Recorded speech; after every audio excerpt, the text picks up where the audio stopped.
Hello everyone, ఇవాళ మన Duke 250కి service చేస్తున్నాం. యాక్చువల్గా సర్వీస్కి అయితే engine oil, oil filter with ఓరింగ్ and air filter, fuel filter కావాలి. కానీ మనం బయట చేపిస్తున్నాం కాబట్టి పార్ట్స్ అన్నీ మన అవైలబిలిటీలో ఉండవు. So engine oil and oil filter రెండు రీప్లేస్ చేపిస్తున్నాం.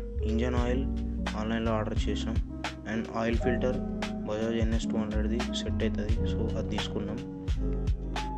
ఇప్పుడు సర్వీస్లో పాత ఇంజన్ ఆయిల్ని డ్రైన్ చేసి దాని తర్వాత ఆయిల్ స్ట్రైనర్ క్లీన్ చేసిన తర్వాత పాత ఆయిల్ ఫిల్టర్ని కూడా రిమూవ్ చేసేసి కొత్త దాంతో రీప్లేస్ చేసి ఆయిల్ ఫిల్టర్ క్యాప్కి అనబాండ్ పేస్ట్ రాకిన తర్వాత ఆయిల్ ఫిల్టర్ క్యాప్ ఫిట్ చేసి కొత్త ఇంజన్ ఆయిల్ని ఫిల్ చేసిన తర్వాత మీటర్లో సర్వీస్ రీసెట్ చేస్తే మన సర్వీస్ డన్.